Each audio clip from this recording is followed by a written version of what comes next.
Hello everyone, welcome to all exam mocks. तो SBI clerk का 1 मार्च का जो शिफ्ट 1 है 10 AM का वो आ गया है।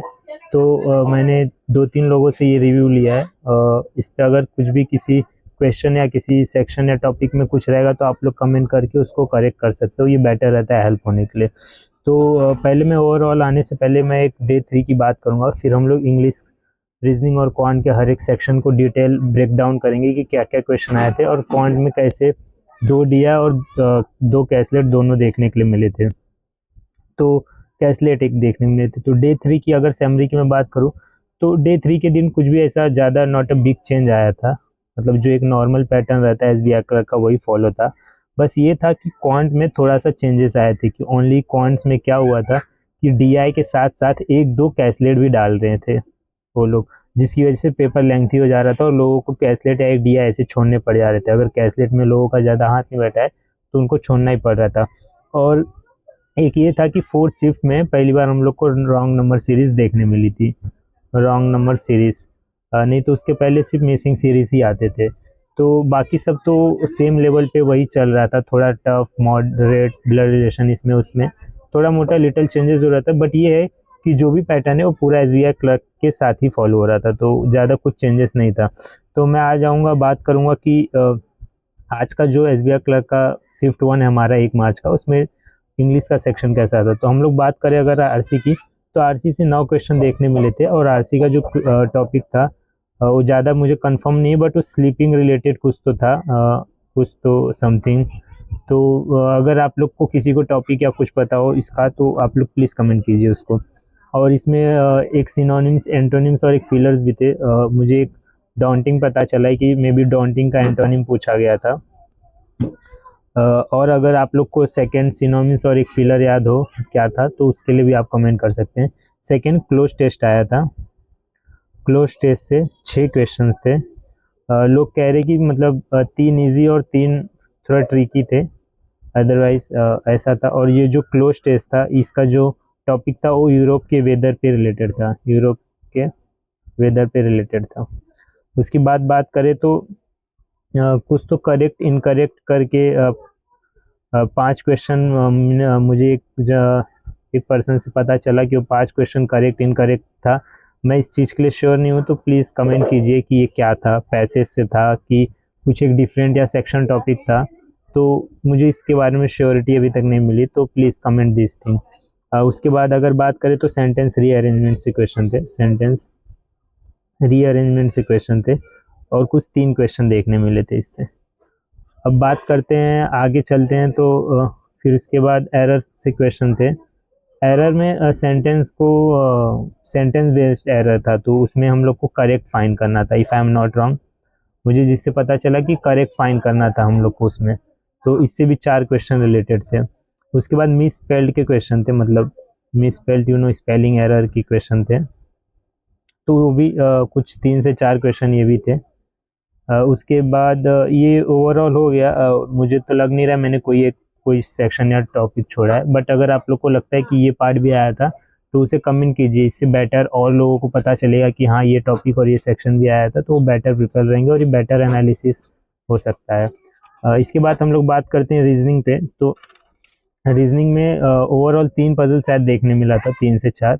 इसमें भी कंफर्मिटी नहीं, बट वो बोल रहा था कि शायद 3 ही पजल था। एक पजल तो जो पजल था, एक पहला तो कह रहा था अनसर्टेन पे था, अनसर्टेन पजल आया था जिसमें 15% थे। श्योरिटीज़ की भी आप लोग कमेंट कर दीजिए 15% थे कि नहीं।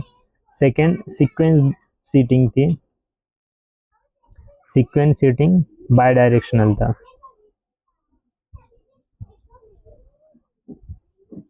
उसके बाद ऑर्डर एंड रैंकिंग से भी क्वेश्चन था जिसमें 6-7% लोग थे। Order and ranking.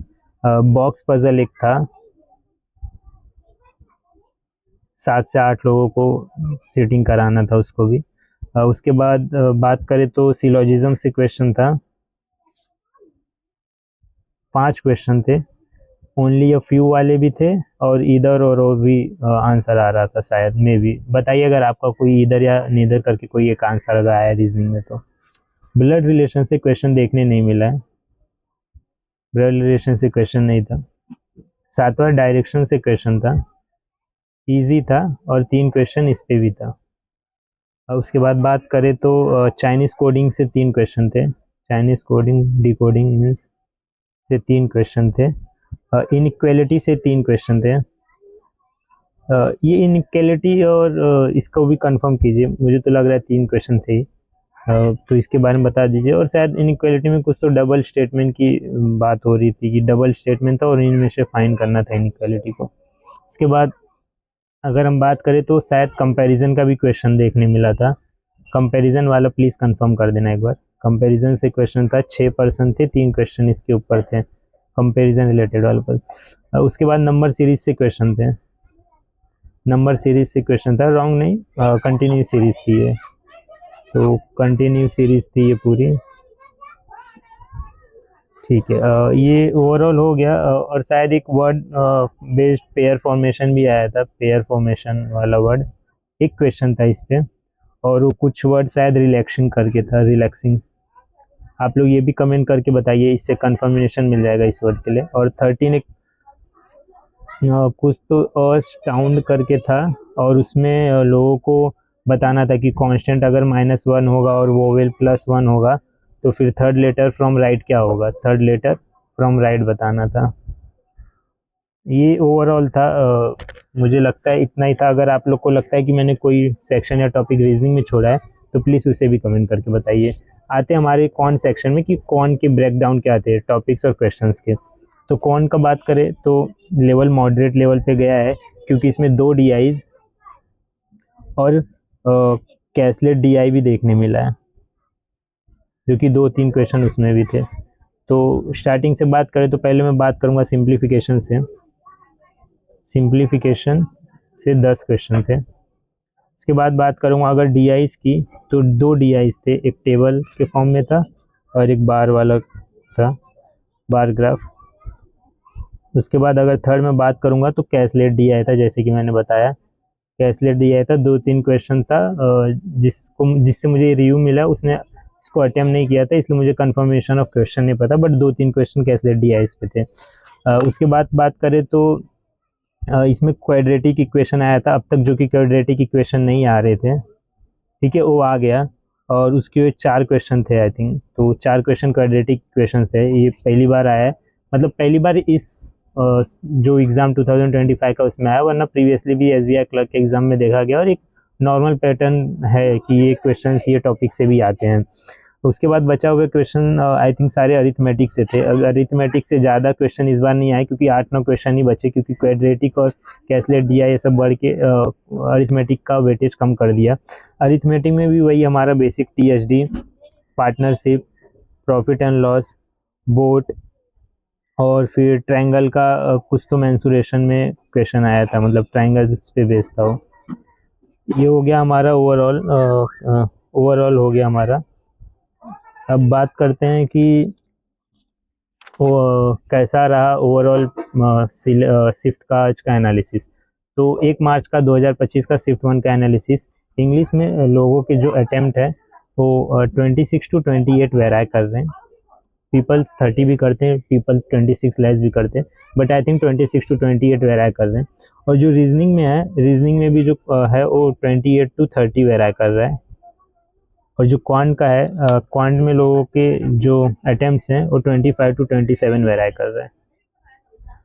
ये एक एवरेज है वो स्टूडेंट्स के हो सकते कि ऐसे अटेम्प्ट्स उनके जा रहे हैं। और एग्ज़ाम लेवल की अगर बात करें तो इंग्लिश ईजी आया था। रीजनिंग की बात करें तो ईजी टू मॉडरेट वेराई किया है, और जो क्वांट की बात करें तो मॉडरेट था little bit, means easy to moderate या मॉडरेट टू लेंथी कह सकते हैं, ऐसा था। तो ये हो गया मेरा शिफ्ट 1 1 मार्च का एनालिसिस। चलिए मिलते हैं नेक्स्ट 6 में। Thank you for watching all exam mocks. Please like share and subscribe to our channel because it is very necessary. Thank you everyone.